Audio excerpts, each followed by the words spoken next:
نہیں لگایا جا رہا تو وہ ہمیں اس کی کنفرمیشن دے. ان کو ادھر پیچھے کر لینا تو ہمیں ان کی کنفرمیشن دے جس کا ابھی تک کچھ علم نہیں ہے.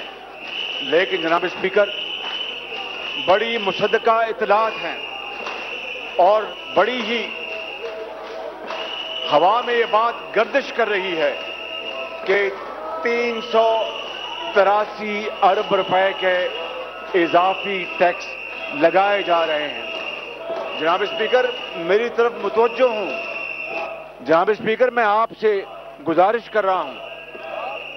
جناب اسپیکر میں آپ سے گزارش کر رہا ہوں کہ جناب اسپیکر میں آپ سے جناب اسپیکر کہ شنید ہے کہ 383 ارب روپے کے نئے ٹیکس لگائے جا رہے ہیں. تو بتائیے اگر یہ بات سچ ہے تو پھر وزیر خزانہ کو یہاں پر آ کر یہ بات کہنی چاہیے تھی. اس کو تسلیم کرنا چاہیے وگرنہ یہ بات ایوان کی روایات کے نہ صرف خلاف ہوں گی بلکہ میں سمجھتا ہوں کہ یہ ایک بہت سیریس ایک فلا ہے جس کی کریکشن بڑی ضروری ہے. جناب اسپیکر شنید ہے کہ ان ظالمانہ ٹیکسوں میں ایل این جی اور تیل کی امپورٹس پر خام تیل کی امپورٹس پر 17% سیلز ٹیکس لگایا جا رہا ہے. اور اگر یہ بات درست ہے جناب اسپیکر تو عوام کی مہنگائی ایک نئی قیامت ٹوٹ پڑے گی. پسے ہوئے عوام بیچارے مزید پریشان حال ہوں گے اور زندگی ان کے لیے اجیرن ہو جائے گی.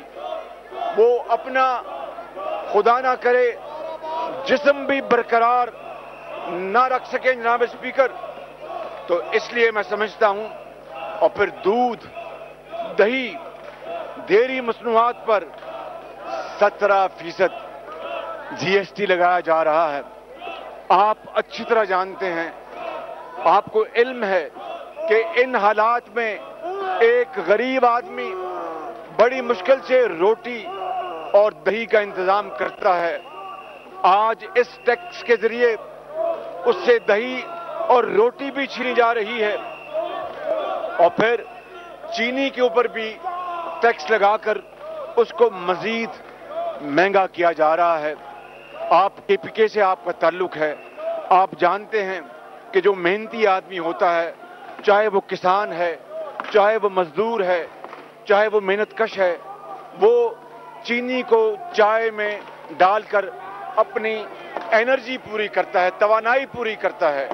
اب اگر چینی مزید مہنگی کر دی جائے گی تو وہ غریب آدمی وہ گھرانہ کہاں جائے گا. میں آپ کو دل پر ہاتھ رکھ کر کہتا ہوں کہ آج ایک غریب گھرانے کی تنخواہ ریل ٹرم میں اتنی گر چکی ہے کہ اس کو شام کو یہ فیصلہ کرنا ہے جناب اسپیکر کہ اگلے دن دال روٹی لانی ہے یا بیمار بچی کے لیے دوائی لانی ہے یا بیمار جو بسترے مرگ میں ماں ہے اس کو کس طرح کھانا کھلانا ہے, کس طرح پھٹے پرانے کپڑوں کی جگہ بنیان اور جرابیں لانی ہے. اس وقت پورے ملک میں یہ صورتحال ہے اور دوسری طرف یہ ٹیکسز کی بھرمار اس نے پاکستان کے عوام غریب عوام اور لوور مڈل کلاس کو جناب اسپیکر اپنے اس ٹیکسز کی سختی میں کچل دیا ہے.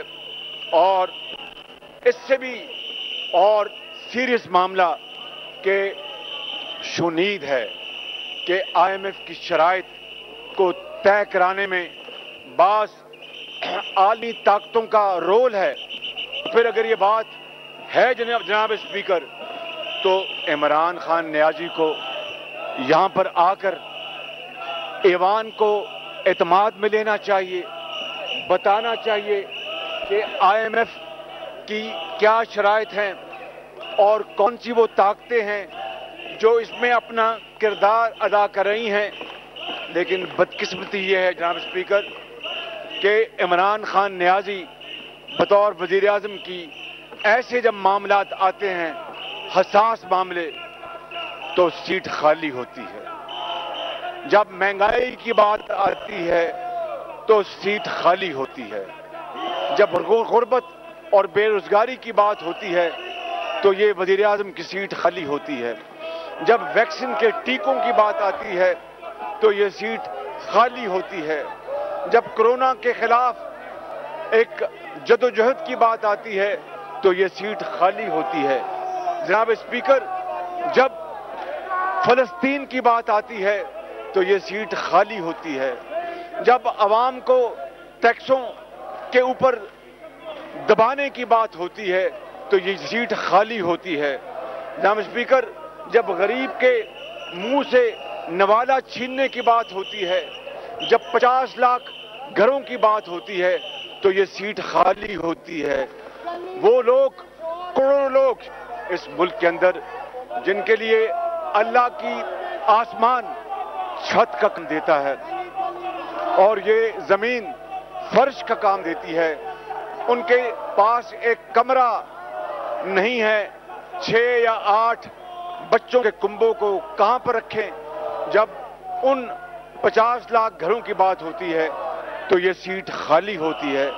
جناب اسپیکر، مجھے بتائیے، جب دن رات جھوٹ اور جب چینی سکینڈل اور بی آر ٹی سکینڈل، آٹا سکینڈل، جب ان کی بات ہوتی ہے جناب اسپیکر تو یہ سیٹ خالی ہوتی ہے۔ اس لیے بات کریں تو کس سے کریں؟ اور آج جناب اسپیکر، میں آپ کو یہ بتانا چاہتا ہوں کہ ان کے یہ 3 سال ہم نے جب ان کو 2013 میں پرانا پاکستان ان کے حوالے کیا تھا تو اس وقت کیا صورتحال تھی، میں وہ اختصار کے ساتھ جناب اسپیکر آپ کو بتانا چاہتا ہوں۔